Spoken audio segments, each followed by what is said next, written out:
So, you know how they say you can polish a turd, and after you're done polishing it, it doesn't matter how much you polish it, it's still going to be a turd?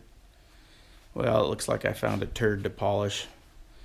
I was perusing the internet Friday night, and I found a Suzuki Burgman 400 with 51,000 miles on it, and it's a little rough. And before I show this thing to you, I'll tell you what the story was behind it. They were asking $450 for it. By the time we negotiated it, I got it for 300 bucks. So he says it's supposed to run, but he can't get it started. It won't start because there's some kind of electrical thing not letting it start. Here we go. It's a little rough. We'll see if I can polish this turd. So as you can see, the windshield is a little tattered. The brake rotor looks pretty bad too. And I've got all the cowling and stuff for it. He started working on it and he took some of it apart, but you can see it's not in the best of shape. Everything's here though. When I turn the key on, the power comes on. We get lights. So what I'm going to do is I'm going to do a video basically on trying to get this thing working. There, as you can see, it has headlights though. At least they work. That's about the only thing that works on it though. Tired? It won't turn over because there's some kind of electrical issue. There's a lot of oil hemorrhaging from the motor area. This doesn't sound too good.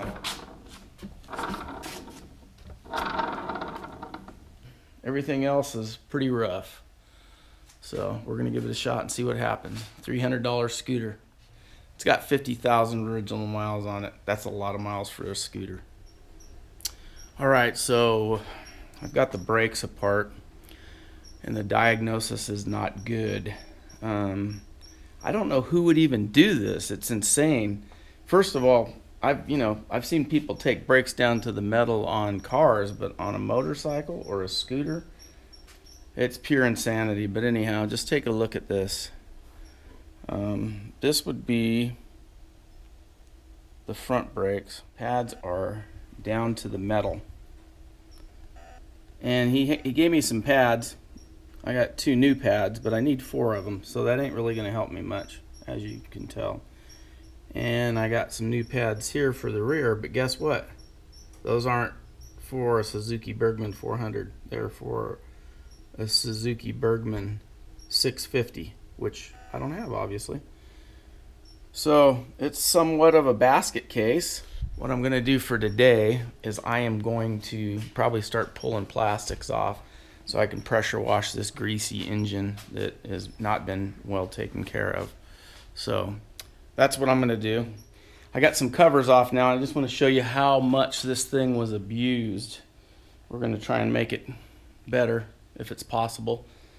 But for 300 bucks, I thought it was worth a shot. Let's take a look here. I got the cover off the, you can see, hopefully you can see how bad this thing really is. I mean, it's just dirty, filthy. The rear rotor's shot, front rotor's shot. You look up underneath, you can see all the grease. It's a mess. So we're gonna, looks like the filter on that shot for the CVT. It's just filthy. Thing's filthy. So I'm gonna go through it, pressure wash it so I can actually do a little work on it. But it's a mess. There's the cylinder head right there. Or the cylinder. Well, this scooter project, this turd, I should say, is becoming quite a problem. We figured out that it needs a handlebar switch, which is minor, but we also figured that it needs a starter, which is kind of major in the fact that we had to tear into the whole scooter to get it out. And then the starter actually works, but the problem is the starter gears on the starter are broken. Get in close on that so you can see it. So this is what the scooter looks like right now. It's in pretty bad shape. And you can see the mess I've got going on here. That's where the starter came from, right there. Right down in that area. But this motor is in bad shape and it's pretty dirty. Like I said, if I get this thing running, it's going to be a miracle. So I showed you the motor after I took the starter off. Well, I've polished the turd a little bit more, and I'll show you how it looks now. Nice and clean. Went ahead and cleaned up some of this mess. It still looks ugly, but at least there's not grease sitting on it at this point. Not as much as there was anyhow. So I certainly do hope that I can get this turd polished, because if I don't, I'm going to be the laughing stock. I'm going to have to listen to Wes, and I'm going to have to listen to my wife, and it's not going to be good. So I'm really concerned. At this point now, I'm going to go ahead and change the oil, get that ready. I'm going to adjust the valves, get that ready, and then I'm going to call it a night.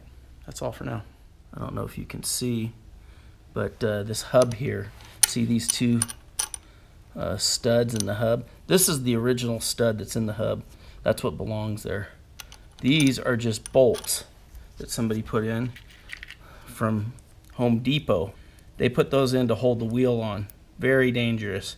So we're going to pull this hub off, and we're going to try and get some studs for it. Suzuki doesn't sell the studs separate from the hub, so I'm going to try to go to a tire place and see if they can actually get me some studs for it. I don't know if it's even possible, but I'm going to give it a shot. All right, I got the front calipers cleaned up, new brake pads on them, and I put a block in there. I kind of made a block out of paint sticks, because I'm going to wait until I get my new rotor for the front. I also have the back brakes on now. I scrounged some wheel studs off of an old quad that somebody had at a parts place. So the new brakes are on. We're ready to bleed them. But it's coming along. You can see the engine's been cleaned a little better than it was before. Still a long ways to go, and it's still going to look like probably a piece of junk when it's done. Andrew, my cameraman, who sucks at camera work, he's going to go ahead and do the camera work for a minute while I start this beast. We got it running. Here, we got the muffler painted. It still looks like crap. We found out that the clutch was destroyed. The whole inside of this thing's wasted. Look at it, it's all galled out, thrashed. Here's the clutch itself, down to the metal. So I'm going to have to replace that. So I've got that all taken apart. But we did have some good news today, didn't we, Andrew? Go ahead, let's get her fired up.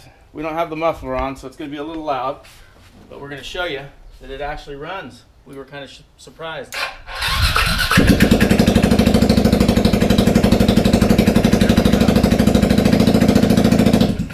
That's all for now. We're going to go ahead and put the muffler on, then we'll fire it up and let you see how it runs after that.